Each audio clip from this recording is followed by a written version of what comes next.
I'm going to show you the easiest way and the secret to getting perfectly fried eggplant every single time. Andiamo. First thing we're going to do is cut the top off. Go under the leaf, lift it forward, and cut down. Then we're going to cut the bottom, same thing, very little bit, but just cut the ass off. Now you want to peel the eggplant. This part is all preference. Some people leave the skin.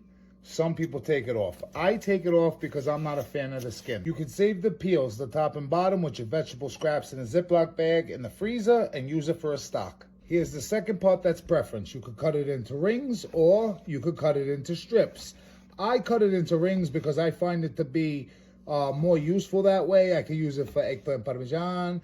I could use it for fried eggplant sandwiches, eggplant towers. If you cut it into strips, you're really limited on what you can do. After you cut your eggplant, whether you cut in circles or strips, you want to cut it to as close to the same thickness as possible. That's important. And get a baking dish, line it with paper towel. I'm using a clean dish rag because it absorbs more moisture.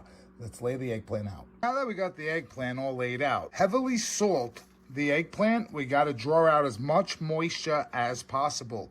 The salt will start to cause osmosis. It'll start to draw out moisture, and then it will absorb a little bit of salt content for flavor. Cover it and then do a second layer. The eggplant off to the side. I got 2 eggs cracked in a bowl, as well as 1 cup of all-purpose flour. To the eggs, I'm going to add 2 teaspoons of salt, as well as 2 teaspoons of black pepper, 1 teaspoon of garlic powder. I don't have any more fresh parsley, otherwise I would have added in a handful, so I'll put it in a handful of dried parsley. I'm going to grate in about a tablespoon of grated Parmigiano. For the flour, we're going to add a half a tablespoon of black pepper only, no salt, as well as a half a tablespoon of garlic powder. I know it seems like a lot, but once you mix it into the flour, it truly does disappear. Now you're going to want to beat up your eggs really well. I got my eggplant patted really dry with a paper towel. I'm going to go ahead, take my eggplant, put it in the flour, both sides, dredge it heavily, meaning get a lot on it. Then into the egg, do wet hand, dry hand. I'm only using one hand.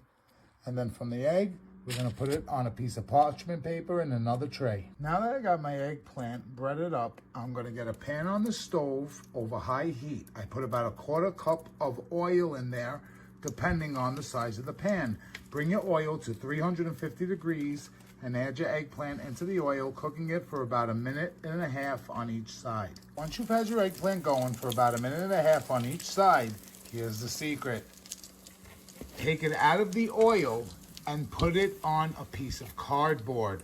The cardboard will absorb the moisture and excess oil inside the eggplant. After you have all your eggplant fried and you got it on your cardboard, you can hit it with some flaky salt, just a light layer, and then throw them in a plate. And there you go. Perfectly, evenly fried eggplant, full of flavor every single time. I'm telling you, it's the cardboard. Until next time.